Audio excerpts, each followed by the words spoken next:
Ich freue mich aufs erste Heimspiel. Ich hoffe, euch geht's genauso. Viel Spaß im Feiertagsmagazin. Perfekter Auftakt. Jetzt brennt der BVB auf die Heimpremiere.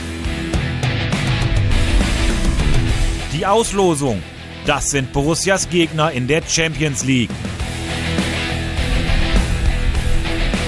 Julian Weigl, bald wieder auf dem Platz, heute zu Gast im Feiertagsmagazin.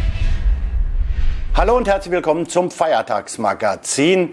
Das erste Heimspiel steht auf dem Programm. Es geht gegen Hertha BSC. Wir sind inzwischen seit 38 Spieltagen hier bei uns im Signal Iduna Park ungeschlagen. Und die Serie wollen wir natürlich fortführen. Wir sind alle nervös. Wir freuen uns riesig auf das erste Heimspiel. Und wir wollen euch natürlich auf diese Partie einstimmen.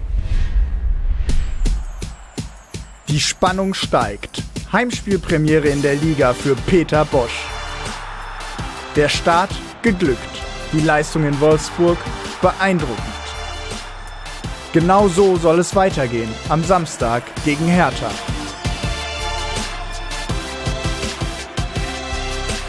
Vollgas, Leidenschaft und Unterstützung für einen perfekten Start in seinem neuen Zuhause.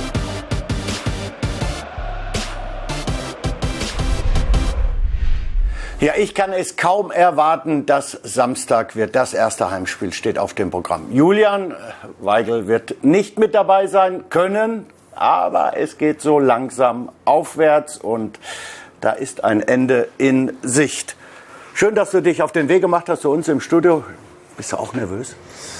Ja, so ein bisschen schon. Also natürlich kann ich leider noch nicht mitwirken, aber ich bin einfach wieder gespannt auf unsere gelbe Wand. Einfach die Stimmung wieder zu erleben, da freue ich mich schon drauf. Und natürlich ist man so ein kleines Stück angespannt, dass wir auch gut starten hier zu Hause. Jetzt haben wir gut vorgelegt in Wolfsburg, aber natürlich ist den Fans auch das erste Heimspiel hier sehr wichtig und wir wollen daran anknüpfen. Und ja, deswegen so ein Stück nervös bin ich schon. Bei uns geht's zack, zack los. Es gibt den Fragenkondor. Ich stelle dir Fragen rund um das Stadion. Ich gebe etwas vor und du antwortest nur kurz, was dir direkt dazu einfällt. Okay. Dein erstes Heimspiel für den BVB? Gladbach in der Bundesliga und Wolfsberg, glaube ich, in der Europa League. Und ja, war einfach nur geil. Dein erstes Heimspiel in der Champions League? Mein erstes Heimspiel in der Champions League? Boah, wer war das? Real, glaube ich. Ja. Unglaublich. Richtig. Ja, ja. Richtig. Ja, Real. Dein Lieblingsfangesang? Ich höre ganz gerne dieses Lied. Oh, wie geht es? Das wird immer gespielt, wenn wir den Torschuss machen. Das ist so ein Lied, da singen die Fans mit. Ole, jetzt kommt der BVB. Nee. Wenn wir ein Tor geschossen haben? Nein. Beim Aufwärmen ist das. Und der wahre Grund, dass man diese Stadt so liebt, heißt BVB, BVB 09. Ja. Und das ist von Winnie Appel, das ist ein Dortmund-Lied, finde ich auch ganz großartig. Das mag ich ganz gerne, ja, aber sonst alles, was die Fans anstimmen, ist eigentlich top. Das Besondere an unserem Stadion? Die Südtribüne, die unglaublich viele Menschen sind dort und machen eine Mörderstimmung, aber das ganze Stadion ist besonders, weil halt bei uns wirklich nicht nur die in der Kurve Gas geben, sondern das ganze Stadion voll dabei ist. Ja. Der Rasen im Stadion ist? Der beste der Bundesliga. Sind wir doch gewählt worden. Nee, ja, aber ist genau. wirklich so, ist wirklich toll. Ja, du hast eben schon gesagt, dein erstes Spiel in der Bundesliga, in der Champions League war gegen Real. Seit gestern stehen die Gegner der Vorrunde fest. Was sagst du zu der Gruppe? Ja, eine knackige Gruppe, würde ich sagen. Aber ja, also wir brauchen uns da nicht verstecken. Wir haben letztes Jahr gezeigt, dass wir gegen Real immer eine gute Rolle spielen. Das wird auch da wieder das Ziel sein. Und klar, Tottenham ist auch eine sehr starke Mannschaft. Wir haben ja in der Euroleague damals dort gespielt, da haben wir sie bezwungen. Und ja, das müssen wir halt wieder machen, um weiterzukommen. Und Nicosia ist jetzt für mich relativ eine unbekannte Mannschaft, aber auch solche sind nicht umsonst in der Champions League, deswegen es werden 3 schwierige Aufgaben, aber ich glaube, dass sich auch keiner der Mannschaften Dortmund gewünscht hat und keiner gesagt hat, oh, das Stadion schauen wir uns mal an, sondern vielleicht schon alle ein Stück weit Respekt auch haben. Ja, und deswegen ist da für uns auf jeden Fall möglich, weiterzukommen. Erster Spieltag ist Mitte September, vielleicht schon mit Julian Weigel. Er hat diese Woche richtig gut trainiert und wir waren natürlich mit der Kamera dabei.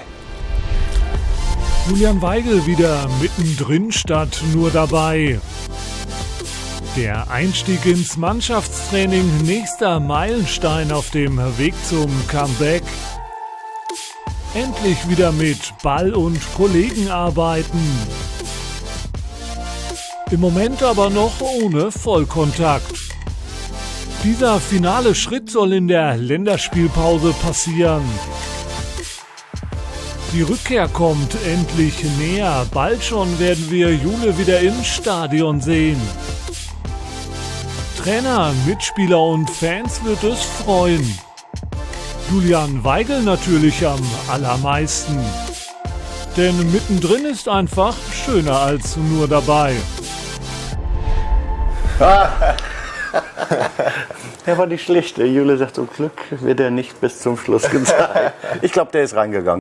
Wie war es das erste Mal, als du mit dem Ball und mit der Mannschaft trainiert hast? Also ich muss sagen, ich bin immer noch glücklich drüber. Also es hat riesen Spaß gemacht. Man kann das, ich glaube, durch so eine Verletzung schätzt man erstmal wieder richtig, wenn man gesund ist und wenn man bei den Jungs ist. Sonst gibt es ja auch mal, wenn du ganz normal im Training bist, so Tage, wo du sagst, boah, heute wieder zweimal Training und ich bin eigentlich kaputt und so. Und jetzt wünschst du dir, dass du 3 Trainings am Tag hast. Also dieses Rausgehen mit den Jungs, dieses Lachen zusammen, Kämpfen zusammen, Trainingsspiele verlieren, gewinnen, so, das hat mir einfach unglaublich gefehlt. Und umso glücklicher bin ich, dass ich jetzt so die ersten Schritte wieder mitmachen konnte und es strengt mich ganz schön an. Es ist doch immer dann was anderes, als wie in der Reha Passspiel zu haben, wo du sagst, ja, wenn mal ein Pass nicht kommt, ist ja nicht schlimm, als wie im Training zu sein, wo du komplett angespannt bist und es macht mir riesen Spaß und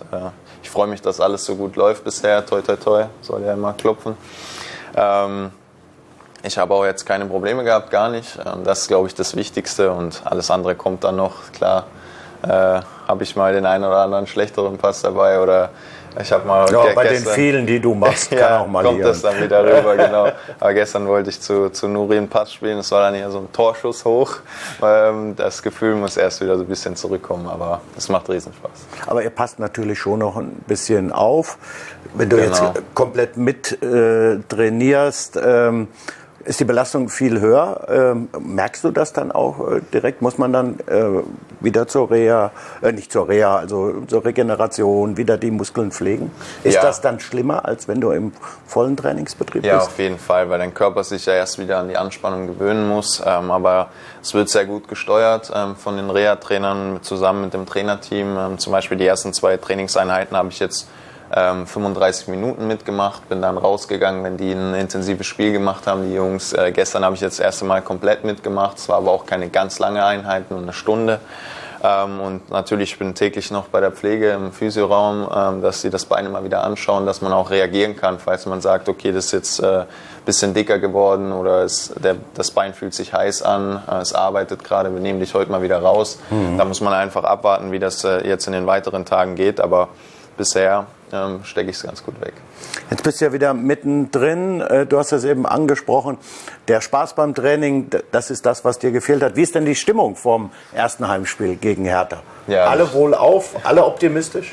Alle wohlauf, alle optimistisch. Das ist eine sehr gute Stimmung. Der Sieg hat auch gut getan. Ist ja immer so eine Sache. Das erste Spiel weiß man nicht genau, wo man steht. Auch wir haben in der Vorbereitung auch die ein oder anderen Spiele verloren. Dann war jeder so, es war alles sehr gespannt, wie das erste Spiel laufen wird. Und ich glaube, das hat uns schon absolut Rückenwind gegeben und ein gutes Gefühl. Und das merkt man auch im Training. Also es ist viel Spaß dabei, aber auch wenn dann eine Spielform ist, die anspruchsvoll ist, dann ist auch jeder bei der Sache. Und ich glaube, jeder kann es nicht erwarten, dass wir hier anfangen wieder im eigenen Stadion und jeder ist heiß drauf, die neuen Spieler natürlich auch, die Kurve kennenzulernen, das Stadion kennenzulernen und wir wollen natürlich anknüpfen, wie vorhin schon gesagt. Wir kommen jetzt wieder zu einer Neuerung. Was macht ihr denn alles neu hier? Feiertagsmagazin. Ja, es ist so, seit der ersten Sendung wird ein Mitspieler von dir eine Frage an dich stellen und wer das ist und was er dich fragt. Bestimmt ein Torwart, oder? Ich bin gespannt, könnte es sein. Hey Jule, ich habe da eine Frage, die mir eigentlich schon lange auf dem Herzen liegt. Ich habe mich die nie getraut, dich persönlich darauf anzusprechen. Deswegen habe ich gedacht, ja, interessiert vielleicht auch andere Leute. Ich wollte mal fragen, ja, wie es eigentlich so mit deiner Blogger-Karriere läuft auf Instagram. Du bist ja da sehr aktiv und ich schaue da immer sehr drauf und deswegen wollte ich mal wissen, wie du drauf gekommen bist und wie es eigentlich so läuft. Ja. Jetzt haben wir die Frage gehört, was? Musst du erklären. Hey, wenn ich dich rankriege, ne, Roman, das ist so frech, wirklich. Der nimmt mich da ein bisschen auf die Schippe, weil ich habe bei meiner Brillenauswahl, habe ich die Fans so ein bisschen mitgenommen und habe geschrieben, sie sollen mir doch ihre Meinung schicken, soll es rund oder eckig werden, und habe ihm dann auch meine Brillen gezeigt, die ich mir gekauft habe, meine 2, und er denkt jetzt, ich bin ein neuer Influencer oder Blogger oder wie sich das auch immer nennt, und jetzt bei jedem Post, den ich mache im Social-Media-Bereich, nimmt er mich auf die Schippe, aber ich sag's dir, wenn du hier wieder sitzt, dann will ich gefragt werden und dann frage ich mal was. Okay? Ja. Da werden wir natürlich dran denken, Julian, ja, ist bitte, ganz klar. Bitte. Ihr flachst ja schon gerne untereinander. Gibt es irgendwas in ähnlicher Richtung andersherum? Wie ich ihn flachsen kann, meinst du? Ja, aber das heben wir uns auf für die Sendung, wenn er wieder hier ist. Gerne. Nochmal das Thema Social Media. Du bist da ja vorbildlich aktiv. Du postest viel. Ist dir das persönlich selbst auch wichtig, dich mitzuteilen, den Fans mitzuteilen, was du gerade machst? Also ich denke, Social Media ist generell einfach in den letzten Jahren unglaublich gewachsen und es ist halt eine Möglichkeit, Nähe zu den Fans aufzubauen und wenn man sieht, wie die Fans hier in Dortmund einfach oder auch in ganz Deutschland oder der ganzen Welt, die auf Dortmund gucken, wie sehr sie an dem Verein hängen, so hängen sie auch an uns Spielern. Und das ist ja auch ein tolles Gefühl, wenn man denen ein bisschen was zurückgeben kann und wenn man nur kleine Eindrücke zeigt, irgendwie aus seinem Alltag oder auf dem Weg ins Training oder man postet was oder bedankt sich, wie groß die Freude bei den Leuten dann einfach ist. Das finde ich einfach toll und ja, Social Media ist einfach ein Bereich, der einfach dazugehört mittlerweile bei einem Fußballprofi und ich mache das gerne. Ich habe da auch Spaß dran und ich mache das auch selbst. Ich folge dir auch. Ja, das finde ich klasse, Dankeschön. Überrascht dich jetzt allerdings auch nicht so, ne? Ja, freut mich trotzdem. Nee, und ja, ich halte mich gerne da auf. Es sind super Plattformen. Ich habe es eben schon angedeutet, Tor oder nicht Tor, gibt es nicht mehr. Sehr traurig, ja. Nee, jetzt gibt es nur noch schwarz oder gelb. Wir kriegen Szenen vorgespielt und da passiert irgendetwas danach, was wir erraten müssen. Okay. Ich kann dir sagen, ich lieg hinten. Oh. Das ist nicht gut, deshalb bin ich ja froh, dass du heute hier bist. Ach so, okay. Na gut. Große Klappe, mal schauen, ob was dahinter ist. Ja, genau. Also, schwarz oder gelb, auf geht's.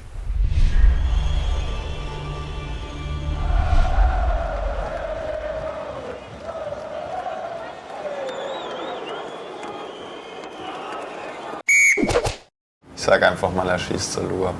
Ich sag, er stolpert. Du kennst die Szene nicht, Natürlich nicht. Natürlich schon.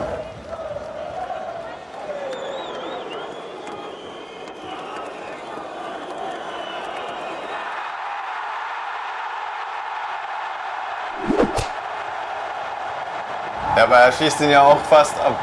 Ja, jetzt nicht diskutieren. Scheiße.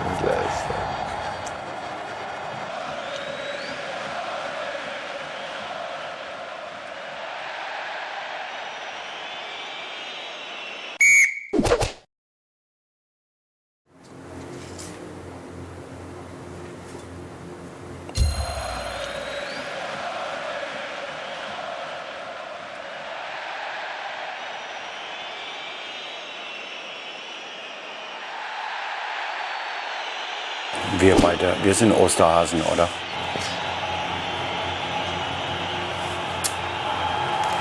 Das gibt heute rot, ne? Ja, wahrscheinlich.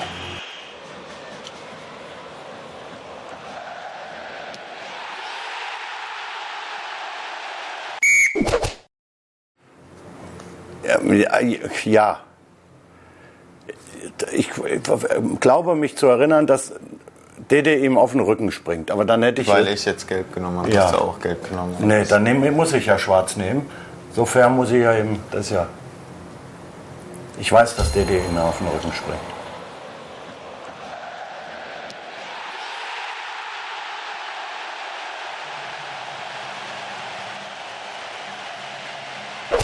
Ach, weil Nuri da hinten ist als Kleiner. Scheiße, jetzt hast du es auch noch gewonnen. Da ist ein Nuri, Ja. guck mal. Ja, da erinnere ich mich dran. Ja, natürlich. Da ist doch Mein Nuri. Gott, ey, ich gehe richtig baden hier. Ja, wir sehen den Zwischenstand. Nehmen wir die Kamera. Jetzt habe ich die Kamera ausgemacht, aber die kriege ich gewiss wieder irgendwie an. 3:2 führe ich. Nochmal ein großes Dankeschön an Julian, weil wir machen jetzt immer ein Selfie. Hier können wir sehen, ob wir im Bild sind.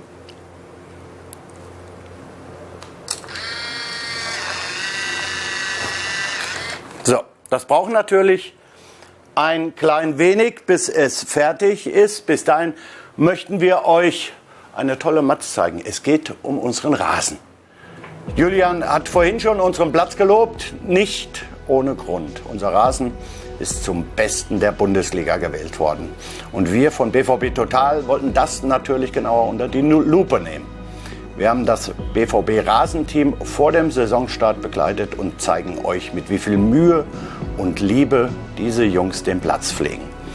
Eine fantastische Reportage mit eindrucksvollen Bildern. Ihr könnt sie ab morgen früh exklusiv bei BVB Total sehen. Die perfekte Einstimmung zum Heimspielauftakt, wie ich finde. So, Julian, das Bild braucht noch ein bisschen. Ich glaube Hast aber, du das normal ist geschaut? wieder natürlich verdammt. Was? Hast du normal geguckt? Nee. So gelacht? Oder? Ich habe aber im Spiegel gesehen, was du für Fratzen gemacht hast. Ich habe meinen riesen Maul aufgehauen. Das können wir nicht versteigern. Das will keiner. Julian, vielen, vielen Dank, dass du heute zu mir gekommen bist. Immer wieder gerne. Wir freuen uns natürlich viel mehr, wenn wir dich auf dem grünen Rasen sehen. Also, verletz dich nicht, bleib gesund. Vielen, vielen Dank. Also, drückt ihr die Daumen für unsere Jungs. Wir wollen auch im 39. Spiel nicht verlieren bei uns im Stadion. Dankeschön, Julian. Bis bald. Tschüss, macht's gut. Und wir sehen uns sowieso morgen in der Stadt oder irgendwo.